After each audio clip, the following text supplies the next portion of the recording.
Good evening विद्यार्थियों, कैसे हैं? आई होप बहुत अच्छे होंगे और खुश रहे होंगे, मजा कर रहे होंगे। आज की क्लास की स्टार्ट कर देते हैं बेटा। आज का टॉपिक क्या है और इससे पहले आप लोगों ने क्या पढ़ा था, ध्यान ध्यान दीजिएगा और पिछली क्लास में जा करके एक बार रिवीजन करके आइएगा, तभी समझ में आएगा। और हम लोग पढ़ रहे थे क्या बेटा? हम लोग पढ़ रहे थे परिसंचरण। क्या याद है आपको? परिसंचरण पढ़ रहे थे क्लास 11th का। परिसंचरण क्या होता है, ये सारी बात मैंने बताया था। परिसंचरण दो होता है, एक खुला एक बंद होता है। परिसंचरण तंत्र में कौन कौन से अंग पार्टिसिपेट करते हैं, ये सारी बात मैंने बताया था कि परिसंचरण तंत्र में कौन कौन से ऐसे अंग हैं जो भागीदारी निभाते हैं। मैंने आपको बताया था कि मनुष्य के परिसंचरण तंत्र में ब्लड और हृदय और रक्त वाहिनियां पार्टिसिपेट करती है। तो हम लोग इस अध्याय में 3 टॉपिक पढ़ेंगे, यानी तीन के बारे में पढ़ेंगे। कौन कौन से? एक ब्लड, और ब्लड हो चुका है, मैंने ब्लड की सारी बात बता दी। ब्लड क्या होता है, संयोजी ऊतक होता है, ब्लड ग्रुप कैसे निकाला जाता है उसको भी मैंने बताया था। ब्लड जो होता है वो कैसे आरएस फैक्टर वाला होता है। ब्लड कहते हैं A+ होता है, B- होता है, मतलब ब्लड पॉजिटिव होता है, निगेटिव होता है। ब्लड कहाँ बनता है, ये सारी बात, ब्लड का क्या कार्य होता है, क्या करता है वो हमारे बॉडी में, ये सारी बात मैंने बता चुका हूँ। ठीक है। दूसरी बात, आज हम लोग पढ़ने वाले हैं हृदय के बारे में। मनुष्य का हृदय, ओ भैया देखो, सब लोग कहते हैं दिल होता है, दिल कौन सा होता है, पता नहीं कौन सा होता है। चलिए आज हम लोग स्टार्ट करते हैं कि दिल किसका क्या है। ठीक है ना? चलो तो देखिए, सर्वप्रथम आपको जानना ये जरूरी है कि हृदय क्या होता है। ठीक है, तो हृदय क्या होता है, हृदय की उत्पत्ति कैसे होती है, ये बात हम लोग समझेंगे। ठीक है, तो चलिए आज हम लोग स्टार्ट करते हैं। ह्यूमन हार्ट, मनुष्य का हृदय। ठीक है ना? ह्यूमन हार्ट, ठीक है ना? ह्यूमन हार्ट यानी हृदय। हृदय क्या होता है? ठीक है ना भैया? दिल उल नहीं लिखा होता है, हृदय लिखा होता है। हृदय क्या होता है? ठीक है, तो एक एक पॉइंट में हम लोग आते हैं और पूरी बात डिटेल समझते हैं। देखिए, हृदय की उत्पत्ति मीसोडर्म से होती है। किससे? देखो, पॉइंट बात आ गई है। तो कहता है कि हृदय की उत्पत्ति, देखिए यहां आप लिख देते हैं हृदय की उत्पत्ति, हृदय की उत्पत्ति भ्रूण के मीसोडर्म से होता है। किसके? भ्रूण के मीसोडर्म, ठीक है ना? मीसोडर्म से होता है। एक बात समझिए, से होता है, ठीक है ना? से होता है भैया। इसका मतलब ये हुआ, सुनो मेरी बात, जानते हो कि जो भ्रूण होता है, एम्ब्रियो उसको बोलते हैं, एम्ब्रियो, है ना? एम्ब्रियो जो होता है मां के गर्भ में होता है, और तभी भ्रूण का मीसोडर्म अवस्था आती है और उसी से हृदय बन जाता है। मतलब एक माह में, बच्चे के एक माह में, मतलब निषेचन के बाद एक माह में कौन सा अंग बनता है? तो हृदय बनता है। क्या बनता है बेटा? हृदय। ठीक है ना? हृदय 1 महीने में बन जाता है। और किस अवस्था बोल के? मीसोडर्म। किस अवस्था में? मीसोडर्म में। ठीक है, दूसरा पॉइंट आ जाते हैं। आप देखो, दूसरे पॉइंट पे आए तो हृदय का अध्ययन किस में किया जाता है? चलो लिख लो भैया, ये बहुत इंपॉर्टेंट है। हृदय का अध्ययन, ठीक है ना? हृदय का अध्ययन किस में किया जाता है? हृदय का अध्ययन किस में किया जाता है? तो कार्डियोलॉजी, हृदय का अध्ययन कार्डियोलॉजी में किया जाता है। कार्डियोलॉजी, ठीक है ना भाई? कार्डियोलॉजी में किया जाता है। हृदय का अध्ययन किस में किया जाता है? कार्डियोलॉजी में किया जाता है। ठीक है ना? कार्डियोलॉजी में किया जाता है। ठीक है, ये क्वेश्चन भी आपको याद करना है। कार्डियोलॉजी, हृदय विज्ञान, ठीक है? तो किस में किया जाता है? कार्डियोलॉजी में किया जाता है। ये बात आपको जानना जरूरी है।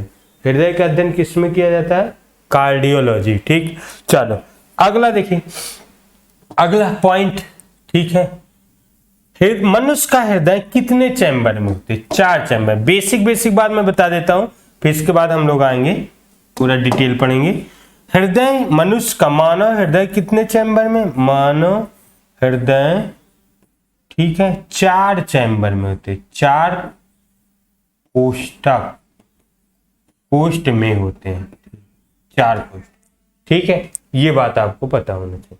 चलो अगला देखिए, मनुष्य का हृदय कैसे होता है। तो पहले हम लोग पोजीशन समझेंगे। क्या समझेंगे? पोजीशन। मनुष्य का हृदय कहाँ होता है। तो कहता है मनुष्य का हृदय कहाँ पर होगा। ठीक है, मनुष्य का हृदय कहाँ पे होता है, ये बात आपको फोकस करके देखना है।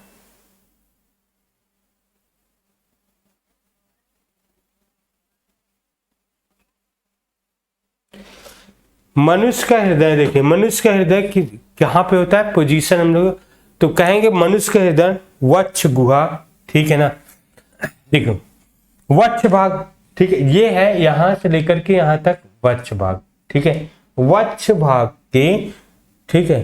चलो हृदय की पोजीशन समझते हैं कि हृदय कहाँ है।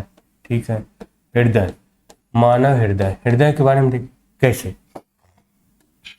ठीक है, मानव हृदय, मानव हृदय वक्ष भाग में अधिकांश बाईं ओर स्थित होता है, स्थित होता है। ठीक है ना, ये है वक्ष भाग। वक्ष भाग के बाईं ओर, अधिकांश बाईं ओर, दोनों फेफड़ों के बीच में। कहां पे बेटा? दोनों फेफड़े, दोनों फेफड़ों के बीच में। ठीक है ना, बीच में स्थित होता है। ठीक है, स्थित होता है, ये बात याद है। दोनों फेफड़ों के बीच में स्थित होता है, अधिकांश बाईं ओर। इसका आकार कैसे होता है? आकार तो बंद मुट्ठी के आकार का। आकार में आ जाओ, कैसे होता है? आकार में कहेंगे बंद मुट्ठी। ठीक है, बंद मुट्ठी के आकार का होता है। के आकार का होता है। ठीक है ना, ये बात आपको याद। बंद मुट्ठी के आकार, दिल। ठीक है, उबाला नहीं, कलयुग वाला। तो कहता है बंद मुट्ठी के आकार का होता है। ठीक है, कैसे देख लीजिए। देख, अगर मैं कह दूं, देखो हृदय ऐसे, ठीक है, यहां पे देखिए ध्यान से, तो कुछ आपको ऐसे दिखाई देगा। ये बंद मुट्ठी के आकार का। देखो ये बंद मुट्ठी का आकार ऐसे ले लेते हैं, और ये वाला जो भाग है ऐसे कुछ, इसको हम लोग ऐसे कर देते। ठीक, ये नलिका ऐसे। ठीक, ये नलिका है निकली, ऐसे दिख रहा है ना। ठीक, अब देखिए कहता है कि इसके हृदय के चारों तरफ एक पतली सी पन्नी होती है ऐसे। इस पन्नी को बोलते हैं हृदय आवरण। क्या बोलते हैं? हृदय आवरण। ये है हृदय आवरण। ठीक है ना, हृदय आवरण। ठीक है, समझिएगा। इसे कहते हैं पेरिकार्डियम। क्या बोलते हैं? पेरिकार्डियम। तो हृदय जो है पेरिकार्डियम में सुरक्षित होता है, ये बात आपको पता। बंद मुट्ठी के आकार कैसे? बंद मुट्ठी का आकार, और एक पन्नी में हृदय आवरण में भरा होता है, उसको हम लोग पेरिकार्डियम बोलते हैं। तो पेरिकार्डियम में ये सुरक्षित होता है। दूसरी बात, हृदय एक मसाल अंग होता है, मतलब इसमें किसी तरीके के अस्थि और उपास्थि नहीं होती है। अस्थि माने हड्डी, उपास्थि मतलब देखो ये कान की जो है, ऐसे कान में हड्डी, बाहर कान के हड्डी नहीं होती है, अंदर होती है, लेकिन देखो कितना कड़ा होता है। नाक के देखो ऐसे कितना कड़ा। तो उपास्थि ये मसाल अंग होता है। हृदय एक मसाल अंग है। ठीक है ना, तो यहां पर लिख सकते हैं कि हृदय, पूरा डिटेल समझना है, हृदय एक मसाल अंग है। एक मसाल अंग है। ठीक है ना, एक मसाल, मसल्स होता है। ठीक है, मसल्स टोटली। हृदय जो होता है कहता है बंद मुट्ठी के आकार का होता है, और इसका भार जो होता है 300 ग्राम का होता है। भार कितना होता है? भार कितना होता है? 300 ग्राम ना, 300 ग्राम का होता है। कितने ग्राम का? 300। फिर कहता है इसकी लंबाई कितनी होती है? इसकी लंबाई जो होती है 12 सेंटीमीटर होती है, 12 सेमी होती है। चौड़ाई कितनी होती है? चौड़ाई कितनी होती है? 9 सेंटीमीटर होती है। प्लस इसकी दीवार की खोखला अंग है, खोखला है तो इसके अंदर खोखला होगा भैया इससे, ठीक है, खोखला होगा। जब खोखला है तो यहां पे आ जाओ, इसकी दीवार की मोटाई होगी, दीवार की मोटाई जो है 6 सेंटीमीटर होती है, ऐसे कहेंगे, ठीक है ना, 6 सेंटीमीटर। चलो अब देखो, हृदय बताया जाता है कि 4 चैम्बरों में बटा है। कैसे चैम्बर में? सुनिए, तो कहता है हृदय के मध्य से एक ऐसे कोरोनरी सल्कस जाता है, ये ऐसे कोरोनरी सल्कस जाता है। जब कोरोनरी सल्कस जाता है तो हृदय को 2 भागों में बांट देता है, ऊपर नीचे, ठीक है ना। ऊपर वाले के भाग को बोलते हैं अलिंद। क्या बोलते हैं? अलिंद बोलते हैं। नीचे वाले भाग को निलय बोलते हैं, ठीक है ना, निलय। अलिंद और निलय 2 भागों में बढ़ जाता है। बात समझिए, अलिंद ऊपर वाला भाग, ये जो बीच वाला है कोरोनरी सल्कस, हृदय खांच, इसको बोलते हैं बीच से, इसको बोलते हैं हृदय खांच। बीच में जो होता है हृदय खांच होता है, हृदय खांच से हृदय 2 चैम्बरों में बट जाता है। कौन कौन से चैम्बर? ऊपर वाला अलिंद होता है एट्रियम, एट्रियम, और दूसरा निलय यानी वेंट्रिकल, ठीक है ना, एट्रियल और वेंट्रिकल 2 भागों में बढ़ जाता है, ठीक है, ये बात आपको याद रखना। तो हृदय 2 चैम्बर में बढ़, इसी प्रकार अलिंद और निलय हुआ। इसी प्रकार कहता है इसके बीच से ऐसे एक सल्कस जाती है, ऐसे यहां से ये वाली, ये जो सल्कस जाती है यहां से ये कोरोनरी सल्कस तक, इसे हम लोग कहते हैं इंटर एट्रियल सल्कस। इसे क्या कहते हैं? इंटर एट्रियल सल्कस, ठीक है ना। इससे अलिंद जो है दाएं और बाएं भाग में बढ़ जाता है। ये है बायां भाग, ठीक है ना, बायां अलिंद, और ये है दायां अलिंद, ठीक है ना। तो दायां और बायां भाग में बढ़ जाता है। किससे बढ़ता है जी? तो आप कहेंगे कि सर इंटर एट्रियल सल्कस बीच से जाती है और अलिंद को 2 भागों में, लेफ्ट और राइट 2 भागों में बांट देती। इसी प्रकार ये जो सल्कस होता है इंटरवेंट्रिकल सल्कस जाती है यहां से यहां तक, ये एपेक्स तक, इसको बोलते शिखर, ठीक है ना। ये निलय का शिखर होता है हृदय का, ठीक है, ये शिखर तक जाती है। तो इस तरह निलय को भी 2 भागों में, बायां और दायां, बायां और दायां भाग में बांट देती, दायां निलय और बाएं निलय में। इस तरह 1 2 3 4 चैम्बर हो जाते हैं। हृदय कितने चैम्बर हो जाते हैं? 4 चैम्बर हो जाते हैं, ठीक है ना। कितने चैम्बर? 4 चैम्बर। सुनिए, आप इधर देखेंगे, इधर जब देखेंगे तो ये जो कोरोनरी सल्कस है इसमें कपाट लगे होते हैं। इधर 1 2 3 कपाट, इधर यहां पे 2 कपाट, समझ रहे हैं ना, ऐसे समझे। इधर ये 3 कपाट लगे होते हैं, अलिंद और निलय के बीच में 3 कपाट। किधर? दाएं अलिंद और दाएं निलय, दाएं अलिंद दाएं निलय के बीच में 3 कपाट लगे होते हैं, जिसे हम लोग त्रिवलनी कपाट बोलते हैं। क्या कहते हैं? इसे हम लोग कहते त्रिवलनी कपाट, त्रिवलनी कपाट, ठीक है, त्रिवलनी कपाट है। और इसे कहते द्विवलनी कपाट, ठीक है। इस तरह बाएं अलिंद और बाएं निलय के बीच में 2 कपाट, बाएं अलिंद और बाएं निलय के बीच में 2 कपाट, जिसे कहते हैं द्विवलनी कपाट। तो इस तरह हृदय 4 चैम्बर में बढ़ जाता है, ठीक है ना। हृदय कितने चैम्बर में? 4 चैम्बरों में बढ़ जाता है। प्लस जो निलय की तरफ से, सुनना, जो निलय की तरफ से ब्लड वेसल्स निकलती है, इसमें अर्धचंद्राकार कपाट होते। कैसे कपाट होते? अर्धचंद्राकार। यहां पे भी आपको देखना है, यहां पे अर्धचंद्राकार कपाट लगे होते हैं। कौन से कपाट? अर्धचंद्राकार, यहां पे ध्यान देंगे, ठीक है ना। अर्धचंद्राकार कपाट यहां पे लगे होते हैं, ठीक है। अगर हम आगे चले, ठीक है, अब यहां पे देखो, ये तो इसका संरचना था। यहां पे देखेंगे तो हृदय जो है, हृदय का चक्र होता है, हृदय चक्र, हृदय चक्र बोलते हैं, ठीक है।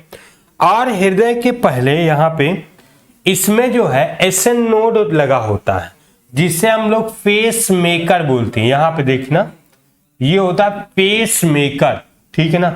यहां पे लगा, इसे हम लोग pace essence node, yes A N node, essence node, या इसे पेस मेकर भी बोलते हैं, पेस मेकर। देखो यहीं से इलेक्ट्रिसिटी निकलती है और पूरे यहीं पे आवेग निकलता है, पूरे हृदय को संकुचित करता है, ठीक है ना। यहां से निकल, पेस मेकर से निकल करके पूरे हृदय को संकुचित और प्राकुचन करता है। चलिए अब देखें हृदय, अगर मैं कह दूं हृदय चक्र, ठीक है ना, क्या कह दें? हृदय चक्र क्या होता है? हृदय चक्र, ध्यान से सुनना, हृदय चक्र, हृदय चक्र क्या होता है? तो कहता है हृदय चक्र क्या है, तो कहता है कि जब हृदय सिस्टोल होता है, सिकुड़ता है और फैलता है। पूरी बात समझिएगा, हृदय क्या करता है? सिकुड़ता और फैलता है। सुनना, ऐसे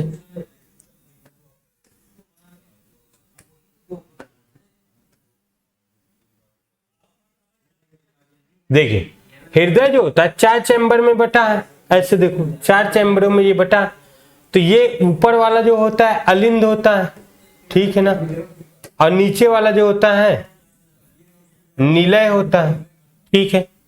तो देखिए कभी भी जब सिस्टोल और डायस्टोल होते, जब हृदय सिकुड़ता है, अब यहाँ पे देखो मैंने बताया था आपको 1 2 3 कपाट, यहाँ पे 2 कपाट, यहाँ पे अर्धचंद्राकार कपाट ऐसे लगे होते, ठीक है।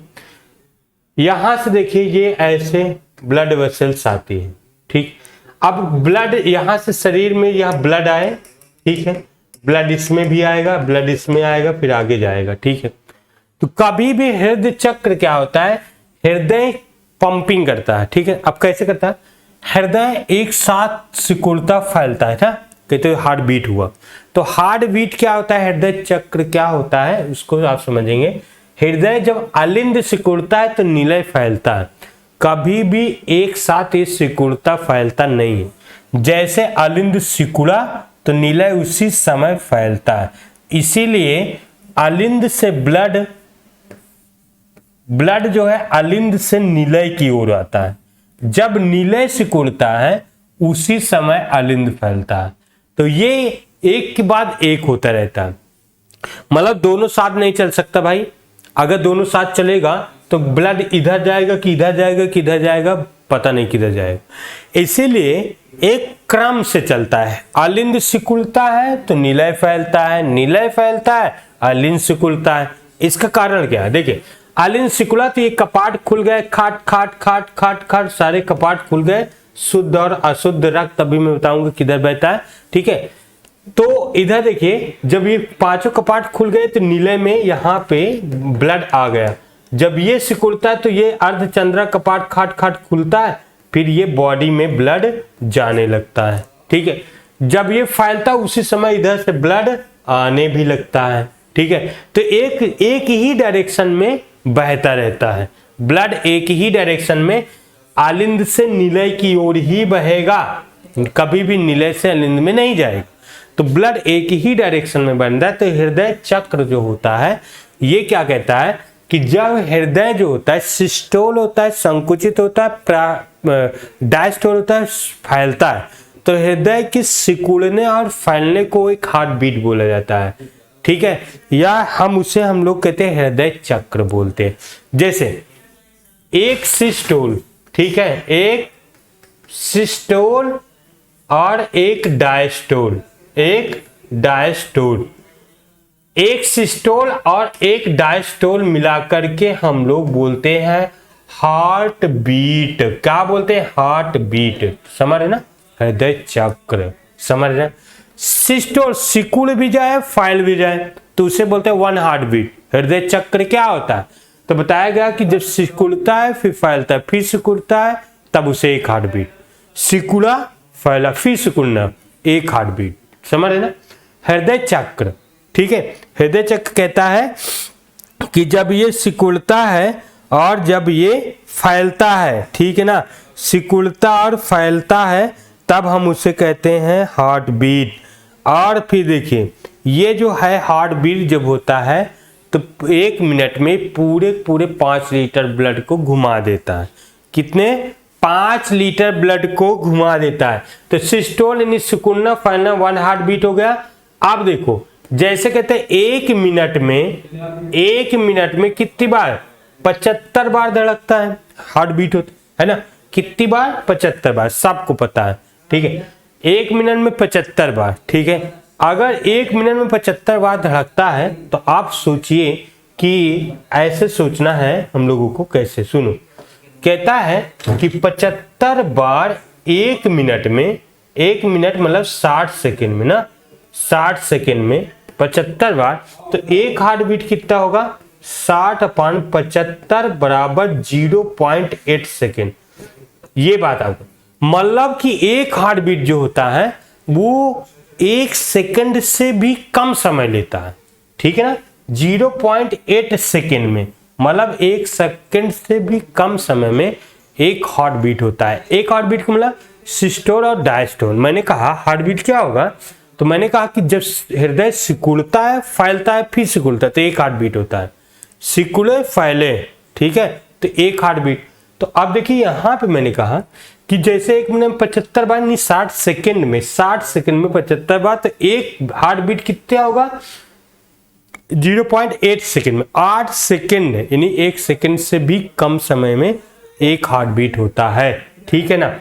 अब देखो यहाँ पे देखिए, तो यहाँ पे कहता है इतना कम समय में, और ये 75 बार, ये 75 जैसे 75 बार ये हार्ट बीट किया 1 मिनट में, 1 मिनट में पूरे 5 लीटर ब्लड को ये पंप कर डालता है।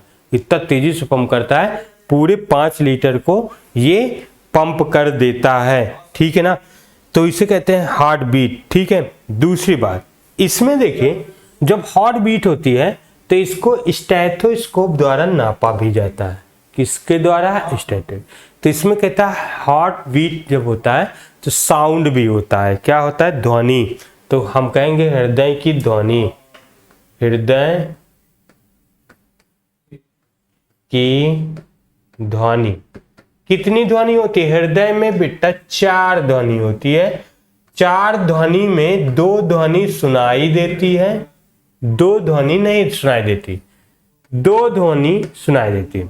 देखिए 4 ध्वनि होती है, ठीक है। 4 ध्वनि में 2 ध्वनि सुनाई देती, 2 ध्वनि अल्कोहल के मतलब जो ब्लड होता है, ब्लड को बहने का होता है, ठीक है। सुनिए, जैसे देखिए 4 ध्वनि कैसे कैसे होगी, सुनिए।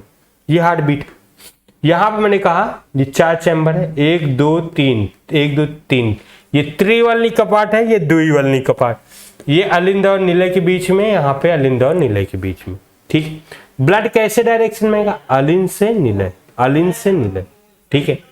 देखिए हम हृदय की ध्वनि को स्टेथोस्कोप द्वारा नापते हैं। किसके द्वारा? स्टेथोस्कोप, स्टेथोस्कोप, स्टेथोस्कोप द्वारा नापा जाता है। ऐसे होता है ना, ऐसे ऐसे ना, स्टेथोस्कोप द्वारा इसको नापा जाता है। स्टेथोस्कोप क्या करता है? इस ध्वनि सुनता है। कौन सी ध्वनि? 2 ध्वनि। पहला एक होती लव, लव और दूसरा होता है डव। लव और डव दो ध्वनि सुनाई देती है। देखिए लव और डव जो ध्वनि होती है वो कौन सी होती है? जब यहां मैंने कहा त्रिवलनी कपाट और द्विवलनी कपाट, जैसे ये सिस्टोल होता है तो द्विवलनी कपाट और त्रिवलनी कपाट ये क्या कहते हैं, खुलती है। जब खुलती तो एक ध्वनि आती लव की। दूसरी बात यहां पर निलय में मैंने कहा, निलय में अर्धचंद्राकार कपाट लगे होते हैं, ठीक है ना। निलय में अर्धचंद्राकार कपाट लगे होते हैं। जैसे ये सिकुड़ता है ये सभी खट खट खुलते हैं। जब ये पांचों कपाट खुलते तो एक ध्वनि होती लव की, ठीक है, तो उसे लव की ध्वनि कहते हैं। दूसरा डव की। डव मतलब जब अर्धचंद्राकार कपाट बंद होने लगता है तो इसमें ब्लड आकर के भरने लगता है, तो एक ध्वनि होती डव की। तो दो स्टेथोस्कोप द्वारा डॉक्टर हृदय के दो ध्वनि को सुनता है, एक लव और एक डव। दो इसमें दो ध्वनि और होती है, दो साउंड क्या होती, जब जो ब्लड होता है वो बहता है, मतलब कि आलिंद से नीले की ओर जाता है, तो उसमें भी आवाज आती उत्पन्न होती है, साउंड आता है, परंतु वो ध्वनियां सुनाई नहीं देती है, होती हैं लेकिन वो ध्वनि सुनाई नहीं देती है। तो दो ध्वनि सुनाई नहीं देती हैं, सिर्फ डॉक्टर को दो ध्वनि सुनाई देती हैं जो स्टेथोस्कोप द्वारा मापा जाता है, ठीक है, ये बात। अगला जो है, अगर हम देखें ईसीजी, अगर आप लोग देखेंगे ईसीजी इलेक्ट्रोकार्डियोग्राफ, कभी भी हॉस्पिटल में चले जाएं ईसीजी तो एक टीवी बना होगा ऐसे ईसीजी, ठीक है, और यहां पे मरीज जो होता है बेड में ऐसे बेचारा जो है पड़ा रहता है ना, ऐसे क्यों जी, ऐसे, और इसमें जो है ऐसे लगा होता है ईसीजी। तो ईसीजी होता है इलेक्ट्रोकार्डियोग्राफ। क्या होता है जी? Electrocardiograph, electrocardiograph, ECG. ईसीजी को नापने के लिए क्या होता है, ऐसे होता है, ऐसे देख, ऐसे चलता रहता, ठीक है, इलेक्ट्रोकार्डियोग्राफ, इसको क्या कहते हैं, इलेक्ट्रोकार्डियोग्राफ। आपको यदि पता हो, इलेक्ट्रोकार्डियोग्राफ की कुछ तरंगे हृदय के आवेश को बताती हैं कि हृदय जो सिस्टोल हो रहा है, जो डायस्टोल हो रहा है, वो कैसे हो रहा है, ठीक है। तो इलेक्ट्रोकार्डियोग्राफ क्या कहती है, इसमें तीन तरंगे होती हैं, तीन वेव्स होती हैं, एक पी होती है, क्यूआरएस होती है और एक टी होती है, तीन तरंगे होती हैं जिसे हम लोग कहते हैं पी, एक कहते हैं क्यू आर एस। ये क्यू आर एस देखिए, पी तरंगे होती है, क्यू आर एस ये एक तरंगे होती है और एक होती टी तरंगे, ठीक है ना, टी वेव यहाँ पे, ठीक है। तो यहाँ पे तीन तरंगे हृदय से निकलती हैं और वो ऐसे ये जो चल रही हैं ऐसे वेव बताती हैं, और ये वेव जो बता रही हैं ये सिस्टोल और डायस्टोल को, अलिंद और निलय के संकुचन और प्राकुचन को बताती हैं। किसको बताती हैं? संकुचन और प्राकुचन को ये बताती हैं, समझ रहे ना। ये आवाज आती रहती है और मशीन में ये पी पी पी की आवाज चलती रहती है। ये ध्वनि इलेक्ट्रोकार्डियोग्राफ होता है जिसे हम लोग ईसीजी कहते हैं, और ईसीजी को हम लोग इसके द्वारा नापते हैं, ठीक है ना, समझ रहे। तो ईसीजी का ईसीजी क्या मतलब बताता है, ईसीजी बताता है इलेक्ट्रोकार्डियोग्राफ, और ये बताता है सिस्टोल और डायस्टोल का, क्या बताता है, सिस्टोल और डायस्टोल की तरंगे बताता है। ये तरंगे निकल करके पेसमेकर से, इस नोड से निकल करके हृदय के दीवालों में फैल जाते हैं, ठीक है। एक एवी नोड होता है, ठीक है, और एक परकिंजे फीड होता है, परकिंजे फाइबर के रूप में हृदय की दीवालों में होते हैं, जो वहाँ पर परकिंजे का काम होता है जैसे कि कोई उत्तेजित पदार्थ ग्रहण, जैसे चाय, निकोटीन, कैफीन, जैसे कैफीन निकोटीन वगैरह हम लोग खाते हैं या लेते हैं पेय पदार्थ के रूप में, तो हम लोगों को पसीना आने लगता है, चाय पीने पसीना आने लगता है, मतलब हार्ट बीट बढ़ने लगता है। वो जो परकिंजे फाइबर होते हैं, परकिंजे फाइबर पे ही आवेश बनने लगता है।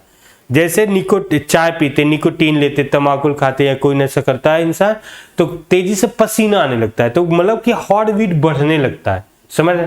हार्ट बीट बढ़ने कैसे बने?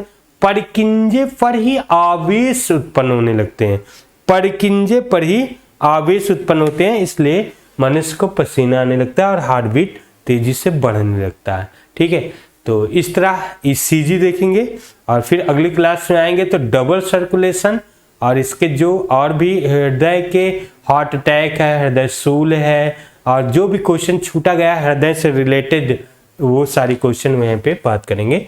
और डबल सर्कुलेशन क्या होता है? मनुष्य में ये अद्वितीय है कि डबल सर्कुलेशन होता है।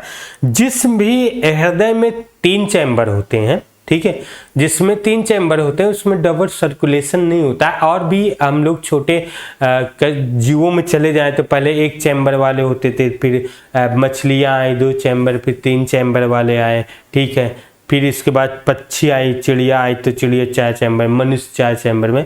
तो जिसमें 4 चैम्बर होता है तो उसमें शुद्ध और अशुद्ध रक्त अलग अलग बहता रहता है। कुछ ऐसे मछलियाँ होती हैं जिसमें शुद्ध और अशुद्ध रक्त एक मिल जाता है। ठीक है, तो डबल सर्कुलेशन का मतलब दोहरा परिसंचरण का एक इम्पॉर्टेंस है कि शुद्ध और अशुद्ध रक्त मैच नहीं करता है, मिल नहीं पाता है। सबसे बड़ा उसका कारण यही होता है। समझ रहे ना? तो डबल सर्कुलेशन हम लोग पढ़ना 2 बार। देखिए, डबल सर्कुलेशन का मतलब ये होता है कि हृदय जो ब्लड हमारे शरीर में घूमता है वो हृदय से 2 बार घूमता है। 2 बार पहले हृदय में घूम जाएगा तब शरीर में जाएगा, उससे पहले नहीं जाएगा। पहले 2 बार हृदय में घूमेगा, ठीक है, फिर उसके बाद शरीर में जाएगा। तो इसे ही कहा जाता है दोहरा परिसंचरण। और दोहरा परिसंचरण का लाभ क्या है कि शुद्ध और अशुद्ध रक्त मिल नहीं पाता है। ठीक है, तो कल इसको पढ़ेंगे और हृदय की जितनी बीमारियां हैं हम लोग कल फिर डिटेल से A to Z पढ़ेंगे। तब तक के लिए सभी को बाय बाय, गुड नाइट।